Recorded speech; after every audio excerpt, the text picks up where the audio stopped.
Shalom et bienvenue à cette nouvelle vidéo. Si vous suivez l'actualité et surveillez les signes que Jésus nous a prévenus qui se réaliseraient dans les derniers jours, vous comprenez qu'il y a présentement une convergence de tout ce qui nous avait été annoncé juste avant le début des 7 ans de tribulation. Nous sommes définitivement dans une période prophétique sans pareil. Un événement historique s'est déroulé vendredi passé qui mérite une attention particulière. Elle pourrait enclencher une réaction de non-retour sans précédent. Le président américain Donald Trump a signé vendredi le 15 une déclaration d'urgence nationale dans le but de financer son mur. Personnellement, je crois que cette procédure exceptionnelle arrive à un moment calculé depuis longtemps pour une raison plus importante que la construction d'un mur. Commençons tout d'abord avec une courte vidéo concernant le sujet. La loi permettant de décréter l'état d'urgence national a été adoptée en 1976 à la demande du président américain Gerald Ford. L'idée, c'était de permettre à l'exécutif américain de se servir dans le budget de la défense pour faire face à une menace imprévue sur la sécurité nationale. Cette procédure a par exemple été employée par Jimmy Carter lors de la crise des otages américains en Iran en 1979, par George W. Bush lors du 11 septembre 2001, ou encore par Barack Obama lors de l'épidémie de grippe H1N1. Au total, l'état d'urgence national a été décrété à 58 reprises. À chaque fois, il a fait consensus chez les démocrates et les républicains. C'est donc la première fois de l'histoire des États-Unis que l'opposition va contester cette procédure. Nous allons passer nos options en revue. Nous serons préparés à y répondre de façon appropriée. Je sais que les républicains sont un peu mal à l'aise par rapport à ça, malgré ce qu'ils disent, parce que si le président peut déclarer une urgence sur quelque chose qu'il a créé comme étant une urgence, une illusion qu'il veut diffuser, imaginez juste ce qu'un président avec des valeurs différentes pourrait présenter au peuple américain. C'était le jour de l'annonce de sa candidature dans le grand hall de la Tour Trump à New York. Son argument, c'est la sécurité, protéger les États-Unis du crime. Le Mexique ne nous envoie pas la crème de la crème. Ils amènent de la drogue, ils amènent le crime. Ce sont des violeurs. Mais j'imagine que certains sont sympathiques. Et il s'est rendu là, porté par un slogan entre autres. Build that wall. Build that wall. Build that wall. Mais après 2 ans, toujours rien. Un mur ou une barrière existe déjà sur environ un tiers de la frontière, 1000 km sur 3000. Tout ce qui a été construit sous la présidence Trump, ce sont ces prototypes. Ils ont permis d'estimer le coût total du mur voulu par le président américain, 25 milliards de dollars selon l'administration, jusqu'à 67 selon les démocrates. Et il y avait une autre promesse. I will build a great wall on our southern border, and I will have Mexico pay for that wall. Mark my words. Mais le Mexique est catégorique. Il ne veut pas payer $1. La facture reviendrait donc aux contribuables américains. Et les démocrates s'y opposent, même s'ils n'ont pas toujours été aussi fermes. Hillary Clinton wanted the wall. Hillary Clinton fought for the wall. C'est vrai qu'elle a voté pour quand elle était sénatrice en 2006, tout comme un jeune sénateur de l'Illinois. Americans are right to demand better border security and better enforcement of the immigration laws. Donald Trump, lui, en est convaincu. Le mur arrive, a-t-il promis, en parodiant le trône de fer. Ici Mathieu Prost, Radio-Canada, Montréal. Comme vous allez le voir, il est intéressant de constater que les murs ont joué un rôle important dans la Bible. Et il se trouve qu'une urgence nationale a été décrétée à cause du mur promis en campagne électorale. La première fois qu'un mur est mentionné dans les Écritures est lors du passage de la mer Rouge, selon lequel la mer, qui bloque le passage des Israélites fuyant l'armée égyptienne, s'ouvre miraculeusement pour les laisser passer et se referme sur leurs poursuivants. Exode 14, 29. Mais les enfants d'Israël marchèrent à sec au milieu de la mer, et les eaux leur formaient une muraille à leur droite et à leur gauche. Le mot hébreu pour muraille est « koma », qui veut dire mur. Le fait que l'attaque de Gog et Magog survienne lorsque les murailles sont absentes en dit beaucoup sur son importance. Ézéchiel 38, 11. Tu diras, je monterai contre ce pays de villes sans murailles, je fonderai sur des hommes tranquilles, en sécurité, dans leur demeure, habitant tous des villes sans murailles, sans barres ni portes. Le mot muraille, mentionné dans ce passage, est le même mot hébreu que celui de l'événement de la traversée de la mer Rouge que nous avons lu précédemment. Apocalypse 21, 10 à 12. Et il me transporta en esprit sur une grande et haute montagne, et il me montra la grande cité, la sainte Jérusalem, qui descendait du ciel venant de Dieu, avec la gloire de Dieu. Et son éclat était semblable à celui d'une pierre très précieuse, telle qu'une pierre de jaspe cristallin. Elle avait une grande et haute muraille.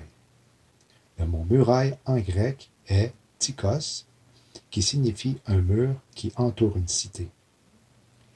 Verset 14. La muraille de la ville avait 12 fondements, sur lesquels étaient les noms des 12 apôtres de l'agneau. Elle sera bâtie de rien de moins que 12 sortes de pierres précieuses. Il y a aussi le prophète Daniel qui mentionne l'incident survenu alors que Belchazzar organise un grand festin et boit au vaisseau pilé lors de la destruction du premier temple. Une main apparaît et écrit sur un mur pour dire que son royaume est donné à d'autres.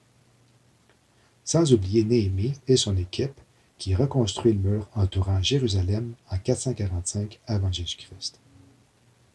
Voici un dernier exemple, mais je pourrais vous en citer d'autres tout aussi fascinants concernant les murs.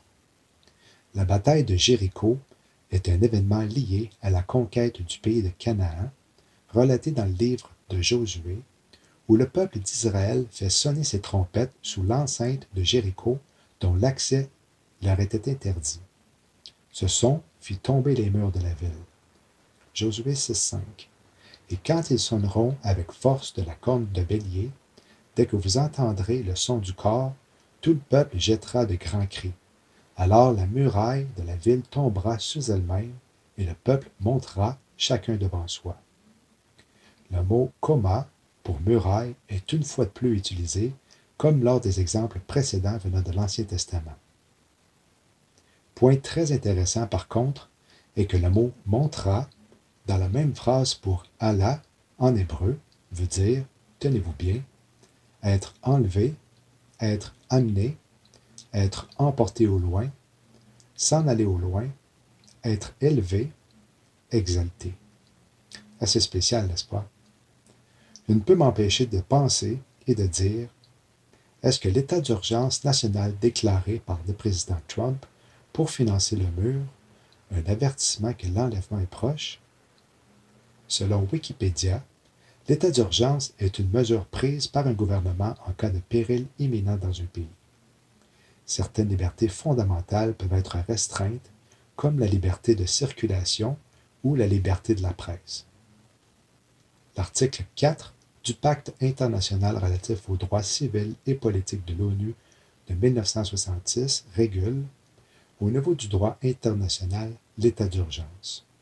Il dispose en particulier que, dans le cas où un danger public exceptionnel menace l'existence de la nation et est proclamé par un acte officiel, les États partis au présent pacte peuvent prendre, dans la stricte mesure où la citation l'exige, des mesures dérogeant aux obligations prévues dans le présent pacte. Entre autres, un gouvernement d'État peut engager une guerre sans l'approbation du Congrès s'il est réellement envahi ou dans un danger imminent qui n'admet pas de délai. Il est important de noter que lorsque le président déclare cette urgence, premièrement, ce n'est pas une urgence ce qui se passe à la frontière. C'est un défi humanitaire pour nous. Le président a tenté de vendre une facture au peuple américain, mais mis à part ça, parlons juste de ce que le président fait lorsqu'il court-circuite le Congrès. Voici ce qu'il dit. Respectons ce que le comité va faire et ensuite nous nous en détournerons. Le président est en train de court-circuiter le Congrès. Nous parlons ici de la capacité de financement. Vous m'avez entendu le dire encore et encore. Article 1, le pouvoir législatif, celui de financer, celui de déclarer la guerre et beaucoup d'autres pouvoirs énumérés dans la Constitution, ainsi que, évidemment, la responsabilité de contrôler. Donc, le président court-circuite tout ça. Une autre chose qui retient mon attention est le fait que le slogan que Donald Trump a choisi lors de la course à la présidence, en collaboration avec le thème du mur, était « Rendons l'Amérique grande encore ».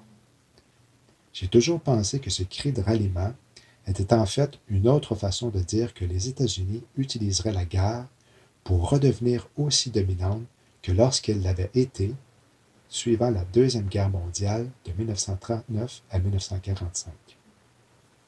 Intacts tout au long de la guerre, les États-Unis sont devenus riches avec la vente d'armes aux Alliés.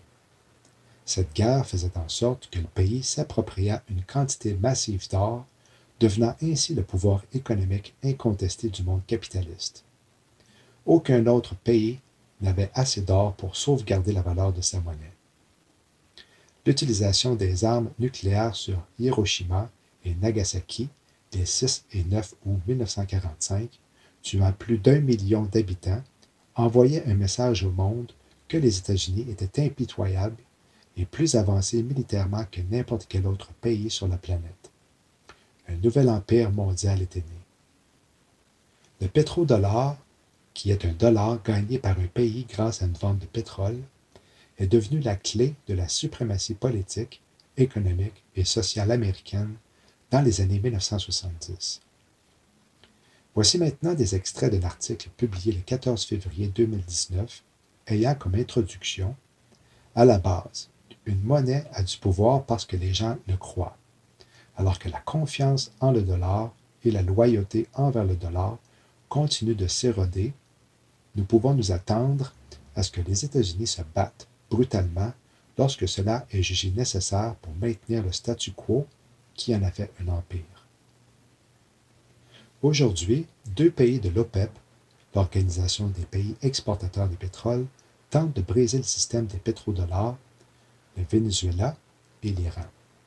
Ça ne sent pas bon, parce que lorsqu'un pays décide de vendre son pétrole dans une autre devise que le pétrodollar, une intervention américaine les attend. L'exemple le plus notable est lorsque l'Irak a commencé à vendre son pétrole en euros au lieu du dollar. L'abandon du dollar n'était qu'une autre raison pour laquelle l'Irak se retrouvait dans le prétendu « axis du mal » de George Bush. Quelques semaines seulement avant l'invasion de l'Irak, Saddam Hussein se vantait du fait que le compte pétrolier irakien rempli d'euros rapportait plus. Les États-Unis ont rapidement transformé l'Irak en un enfer sur terre, renversant le gouvernement de Saddam et laissant plus d'1 million d'Irakiens morts sur son passage. L'approvisionnement en pétrole de l'Irak était de nouveau sous le contrôle des entreprises américaines et, par extension, sous le contrôle de l'hégémonie mondiale, du dollar également. La Libye prévoyait également de saper l'emprise du dollar sur le commerce mondial du pétrole. En 2011, le dirigeant libyen Mouammar Kadhafi était battu à mort par des rebelles armés de l'OTAN dans les rues de Tripoli.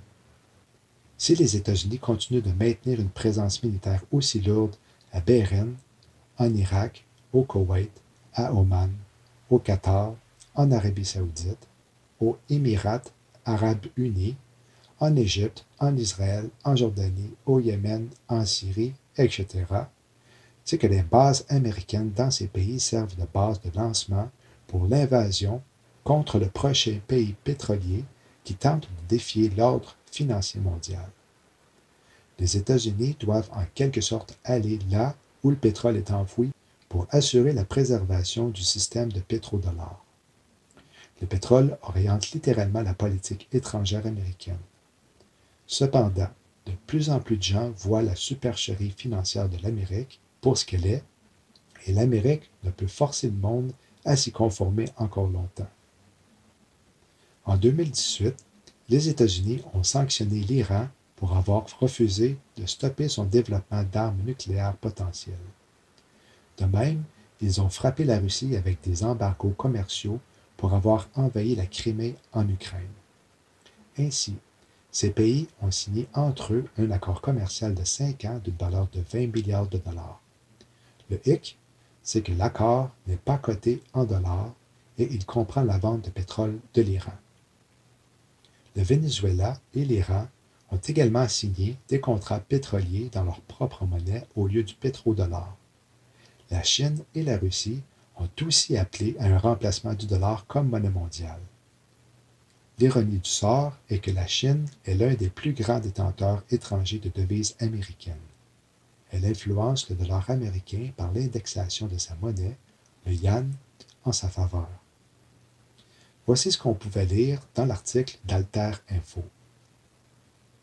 Le gouvernement russe a récemment annoncé qu'il émettra l'équivalent de près de 1 milliard de dollars en obligations d'État, mais non pas libellées en dollars américains, ce qui est généralement le cas, mais plutôt en yuan chinois.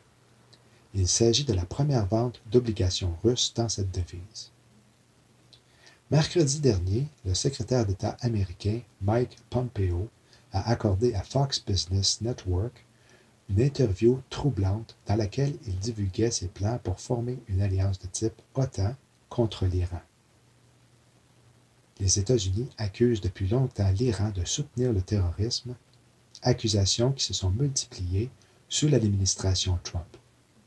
Pompeo a déclaré, sans aucune pointe d'ironie, que le gouvernement iranien menait le pays à des guerres en Syrie, au Yémen, en Irak et au Liban, contre la volonté du peuple iranien. En outre, l'accusation absurde que le Hezbollah se trouve au Venezuela semblait une tentative grossière de lier les deux pays afin de délégitimer leurs deux gouvernements en même temps. Cette annonce laisse présager un risque d'escalade extrême d'une attaque américaine contre l'Iran, similaire à l'escalade récente des relations américano-vénézuéliennes. Le livre de jeu de Washington pour un changement de régime est devenu de plus en plus évident à mesure qu'il est utilisé plus fréquemment. Dans les cas de pays dotés de puissances armées comme le Venezuela, l'Iran, la Corée du Nord ou la Chine, une invasion pure et simple était réalisable car une désapprobation de l'opinion publique ferait baisser le moral. Démoniser la cible sous un prétexte quelconque pour l'isoler de la communauté internationale a été le modèle privilégié pour faire face aux menaces plus importantes. Les États-Unis imposent des sanctions financières sous le prétexte de cibler les dirigeants du régime et leurs proches et d'imposer des restrictions bancaires drastiques qui coupent toute l'économie d'un pays des investissements et des réserves de change. Alors que le pays se dégrade sous le poids de ces sanctions, Washington souligne le chaos qu'il a créé et déclare là encore, sans ironie, que ceci est clairement la conséquence d'un régime négligent et incompétent qui doit être renversé. Avant de continuer, j'aimerais mentionner que mes deux frères en Christ, Thomas Lang et Michael Dufour, dont la page Facebook est particulièrement intéressante, ont contribué à la recherche des articles qui vont vous être présentés. L'émissaire américain Jason Greenblatt, qui est à Varsovie, a tweeté à l'avance de la conférence « L'Iran est la principale menace pour l'avenir de la paix, sécurité régionale ». Avocat du président américain Donald Trump et ancien maire de New York, Rudy Giuliani a appelé à un changement de régime iranien mercredi devant un sommet soutenu par les États du Moyen-Orient à Varsovie. Tout le monde sait que l'Iran est le premier sponsor du terrorisme dans le monde. Aucun gouvernement n'est en désaccord avec cela, a-t-il déclaré. La réalité est que l'Iran devrait être isolé jusqu'à ce que l'Iran change. S'ils peuvent faire ce que notre gouvernement, le gouvernement américain, d'autres gouvernements, croient et apporter un changement de politique au sein de celui-ci, je serais satisfait de cela, bien que sceptique. Si cela entraîne un changement de régime, je pense que ce serait une solution plus propre, a déclaré M. Giuliani. Le secrétaire d'État américain Mike Pompeo a déclaré au premier ministre Benjamin Netanyahu, en Pologne, que la paix et la stabilité au Moyen-Orient ne pouvaient être atteintes sans confrontation avec l'Iran. Les remarques ont été faites à l'issue d'une rencontre conjointe des deux parties dans le cadre de la conférence sur la paix et la sécurité tenue au Moyen-Orient à Varsovie. Ils ont beaucoup d'influence au Liban, au Yémen, en Syrie et en Irak, a déclaré Pompeo, ajoutant « Ils ont des agents, des outils, le Hamas et le Hezbollah, ce sont des menaces réelles et bien plus encore. » Le jour du 40e anniversaire de la révolution iranienne, ils ont menacé de détruire Tel Aviv et Haïfa. S'ils tentent ça, ce sera leur dernier anniversaire de révolution, a menacé Netanyahou. Nous utilisons beaucoup de moyens contre eux et contre leurs tentatives de s'armer de missiles nucléaires et balistiques, et nous exposons constamment leurs opérations terroristes en Europe ainsi que leurs tentatives de s'établir en Syrie. La même journée, les présidents russes, iraniens et turcs se sont félicités jeudi, lors d'une rencontre à Sochi, du retrait annoncé des troupes américaines de Syrie, promettant de renforcer leur coopération pour mettre un terme au conflit. Mr. Secretary, yesterday was a historical turning point in a room of some 60 foreign ministers and representatives of dozens of governments. An Israeli prime minister and the foreign ministers of the leading Arab countries stood together and spoke with unusual force, clarity, and unity against the common threat of the Iranian regime. I think this marks a change, an important understanding of what threatens our future, what we have to do to secure it, and the possibilities of cooperation that extend beyond security to every realm of life for the peoples of the Middle East. Daniel 8 et Ésaïe 17 sont définitivement prêts de s'accomplir si vous me demandiez mon opinion à cause de ce que l'on vient de voir jusqu'à maintenant dans cette vidéo. Les deux prophéties peuvent s'accomplir dans une même journée et l'enlèvement pourrait se produire simultanément. Nous devons admettre que Donald Trump a été mis en place par Dieu et pourrait l'avoir été pour accomplir les prophéties en rapport à l'enlèvement de l'épouse de Jésus-Christ. Shalom.